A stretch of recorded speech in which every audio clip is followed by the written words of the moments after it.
कावड़ लेके जाते हैं, उनकी तपस्या इतनी कठोर होती है ना, उसके आगे हम नतमस्तक हो जाते हैं। और आपको भी नमन करना चाहिए ऐसे कावड़ियों के लिए। देखिए भगवान महाकाल का भक्त कैसे आ रहा है। तो कितने किलोमीटर का सफ़र आप हर दिन कर लेते हैं? हम जी 2.5 से 3 किलोमीटर का सफ़र कर लें, कभी कभी 3.5 भी हो जाओ। पूर्ण हो जाएगी यात्रा? ये 53 दिन में हो जाएगी जी। क्या कहाँ रहे हैं? शामली गांव बंदोड़ा। शुरुआत कहाँ से की? हरिद्वार हर की पौड़ी से। सभी के लिए यही है जी, कावड़ उठाओ, ज़्यादा से ज़्यादा संख्या में आओ, अच्छी बात है। लेकिन बस ये है कि जल का अपमान ना होवे। कुछ कावड़ी ऐसे हैं उनका वजूद है नहीं और जल ज़्यादा उठा रहे, फिर रास्ते में वो उसे खंडित करवा रहे, तो वो अच्छी बात नहीं है। तो इस भक्ति का, इस तपस्या के पीछे कोई उद्देश्य होगा आपका? कावड़ लेके आप जा रहे हैं? उद्देश्य ये है जी, अब से 7 साल पहले मेरे पिताजी ने कुछ ज़मीन अपनी मंदिर के लिए दान में दी थी किसी को, जो पूजा मतलब महात्मा थे। अब जिस दिन वो उसका पूजन हुआ, उससे 2-4 दिन बाद ही वो इस दुनिया से चले गए किसी कारण की वजह से। अब 7 साल से वो जगह ऐसी पड़ी, किसी ने हमें सपोर्ट नहीं करा, किसी ने यह नहीं कहा कि भाई चलो हम साथ दे रहे, तुम ये मंदिर बनवा दो। वो मंदिर अधूरा पड़ा जी ऐसे ही। अब ये तपस्या मैं इसीलिए कर रहा कि कोई तो सनातनी, कोई तो हिंदू ऐसा हो जो मुझे देख के जिसे लगे कि हाँ चलो ये मंदिर बनवा देना चाह। बिल्कुल जी, फल ज़रूर मिलेगा। आप जैसे सपोर्ट कर रहे हो बहुत, अब तो ज़रूर मिलेगा बिल्कुल।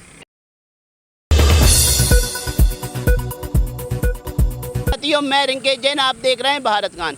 कावड़ यात्रा आरंभ हो गई है, इसे हम धार्मिक यात्रा भी कहते हैं। और धार्मिक यात्रा में जो भक्तगण कावड़ लेके जाते हैं, उनकी तपस्या इतनी कठोर होती है ना, उसके आगे हम नतमस्तक हो जाते हैं। और आपको भी नमन करना चाहिए ऐसे कावड़ियों के लिए। देखिए भगवान महाकाल का भक्त कैसे आ रहा है, कैसे ज़मीन पे नापते हुए, तपस्या करते हुए, किस तरीके की तपस्या ये भक्त कर रहा है अपने मनोकामना सिद्धि के लिए, और कावड़ ले जा रहा है। तो हम बात करेंगे ऐसे भक्तों से कि जो अपने आप में एक भक्ति का उदाहरण है, और पूछेंगे इनसे कहाँ से आ रहे हैं, कैसे आ रहे हैं, कहाँ तक जा रहे हैं, कहाँ जाएंगे। जी जी दादा, हाँ आपसे बात करूँगा मैं जी। आइए देखिए, भोले के भक्त की तपस्या देखिए, पूरा शरीर पसीना से भीगा हुआ है, एक एक बूंद पसीने की ज़मीन पर टपक रही है, धरती माँ का स्पर्श कर रही है। इनकी तपस्या को हम नमन करते हैं। क्या नाम हुआ भोले आपका? जय भोले की। मेरा नाम है प्रिंस शर्मा। प्रिंस शर्मा, कहाँ से हैं आप? मैं शामली से हूँ जी, गांव है बंदोड़ा, शामली जिला। शामली जिला। तो इस भक्ति का, इस तपस्या के पीछे कोई उद्देश्य होगा आपका? कावड़ लेके आप जा रहे हैं? उद्देश्य ये है जी, अब से 7 साल पहले मेरे पिताजी ने कुछ ज़मीन अपनी मंदिर के लिए दान में दी थी किसी को, जो पूजा मतलब महात्मा थे। अब जिस दिन वो उसका पूजन हुआ, उससे 2-4 दिन बाद ही वो इस दुनिया से चले गए किसी कारण की वजह से। अब 7 साल से वो जगह ऐसी पड़ी, किसी ने हमें सपोर्ट नहीं करा, किसी ने यह नहीं कहा कि भाई चलो हम साथ दे रहे, तुम ये मंदिर बनवा दो। वो मंदिर अधूरा पड़ा जी ऐसे ही।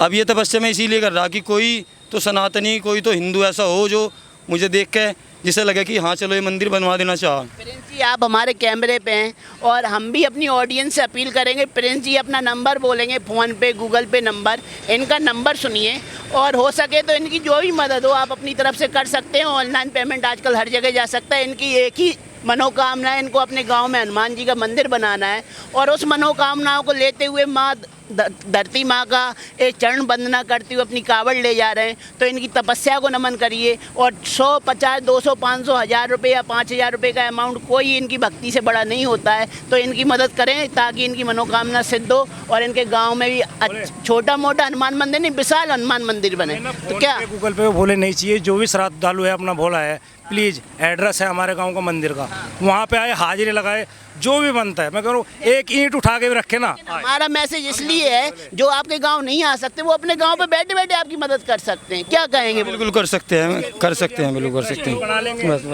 उसका जो भी होगा वो बाद में बोले बता देंगे। जी जी, कोई बात नहीं। मैंने तो भावना देख के अपील कर दी, ठीक है। क्या कहेंगे? आप इतनी मेहनत तपस्या कर रहे हैं, तो फल मिलना संभव है अब?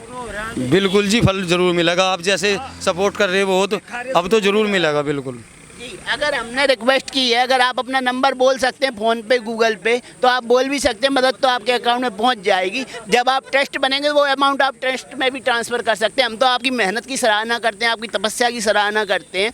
तो कितने किलोमीटर का सफ़र आप हर दिन कर लेते हैं? हम जी 2.5 से 3 किलोमीटर का सफ़र कर लें, कभी कभी 3.5 भी हो जाओ।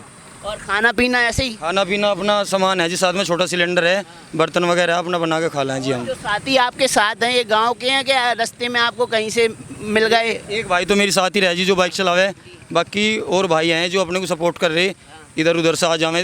कुछ मेरे गांव के भी हैं, कुछ मुजफ्फरनगर के, इधर उधर के सब आ जावे सपोर्ट करने। ये शक्ति कहाँ से आती है? जब आप घर से निकले और आपको पता है इतने किलोमीटर की यात्रा इतने दिन में करना है, कितने दिन में पूर्ण हो जाएगी यात्रा? ये 53 दिन में हो जाएगी जी। क्या कहाँ रहे हैं? शामली गांव बंदोड़ा। शुरुआत कहाँ से की? हरिद्वार हर की पौड़ी से हरिद्वार से आ रहे हैं, सांवली जा रहे हैं। जी। तो शक्ति आ जा रही है अंदर से, थकान नहीं हो रही है? क्योंकि पसीना से तो आप नहा गए हैं। थकान तो जी हो गया तो, लेकिन जब आप जैसों का सपोर्ट मिला है, प्यार मिला है, तो थकान या दूर हो जाए। भोलेनाथ का आशीर्वाद हो सिर पे। भोलेनाथ का तो है ही, उनकी वजह से ही यात्रा हो रही जी, उन्हीं के आदेश से हो रहा सब कुछ। तो माँ धरती की चरण वंदना करते जा रहे हैं, तो कहीं ना कहीं तो सबसे बड़ा आशीर्वाद तो माँ धरती भी दे। सबसे पहले जो मैं जब यात्रा शुरू करूँ जी, मेरा सबसे पहला परिणाम यही है कि धरती माता की जय हो, क्योंकि और यही है। कावड़ यात्रा करने वाले और भक्तगणों से आप क्या कहेंगे और अपने लिए क्या अपील करेंगे लोगों से? सभी के लिए यही है जी, कावड़ उठाओ, ज़्यादा से ज़्यादा संख्या में आओ, अच्छी बात है, लेकिन बस ये है कि जल का अपमान ना होवे। कुछ कावड़ी ऐसे हैं उनका वजूद है नहीं और जल ज़्यादा उठा रहे, फिर रास्ते में वो उसे खंडित करवा रहे, तो वो अच्छी बात नहीं है। बाकी आओ, जल उठाओ अच्छे से, बहुत बड़ा पर्व है अपना, सभी कावड़ यात्रा लेकर आवें। और जिसे मुझे सपोर्ट करना जी, आप बता रहे जैसे मंदिर के लिए, मेरी इंस्टाग्राम आईडी है प्रिंस शर्मा UP19, आप मुझे फॉलो कर लें, उसी पे मैं आपको जानकारी दूंगा। ऐसे मैं आपसे पैसे नहीं ले सकता, कैसे लूँगा आपसे पैसे? उसी पे मैं मंदिर का जो भी होगा स्कैनर वगैरह बता दूंगा जी, आप सपोर्ट कर दियो। तो प्रिंस जी, ये कितने किलोमीटर की टोटल यात्रा है? 130 किलोमीटर की जी। 30 किलोमीटर। तो कहीं तो मन विचलित होता होगा दिन भर में 1 मिनट के लिए कि भाई मैं कहाँ निकल गया, कावड़ ले जा रहा हूँ, मन विचलित तो नहीं होता? एक बार मन विचलित हुआ था जी, जब पहला दिन था, जब मैंने पूरा दिन मेहनत करी 12 घंटे, फिर पीछे मुड़ के देखा तो 1.5 किलोमीटर आया था मैं। मैंने देखा यार ऐसा कैसा होगा, 12 घंटे में 1.5 किलोमीटर। 1.5 किलोमीटर ही आया था जी। फिर मैंने देखा कैसा होगा, फिर धीरे धीरे आदत बढ़ती रही। एक जब ज़्यादा दिक्कत हो, जब घर से फ़ोन आवे, मेरे छोटे छोटे बच्चे हैं जी, उनका फ़ोन आवे, तब मैं थोड़े से विचलित हो जाऊँ। तो फिर उसके बाद अब सही है? हाँ अब सही है, मैं आ गया चलना फिर। आगे जी बिल्कुल। चलिए, हमारा भी शुभकामना आपके साथ है, भगवान आपकी मनोकामना पूरा करे, आपके गांव में विशाल हनुमान मंदिर का निर्माण हो, भगवान महादेव का आशीर्वाद आप पे बना रहे। मैं भारत गान की टीम की तरफ से भी आपको बहुत बहुत शुभकामनाएं देता हूं कि आप अपनी यात्रा ऐसे ही जारी रखें, क्योंकि भक्ति से बड़ा बल किसी का नहीं होता। आप भी मानते हैं ना, भक्ति का बल है? सबसे बड़ा बल है जी भक्ति का बल, बिल्कुल भक्ति का बल है जी। देख लो आप, मेरा शरीर देख लो और मेरा दिख ही रहा आपको सब कुछ सामने। बाकी मेरी तरफ से भी आपका बहुत बहुत धन्यवाद जी, आपकी टीम का बहुत बहुत धन्यवाद जी। बहुत बहुत हर हर महादेव।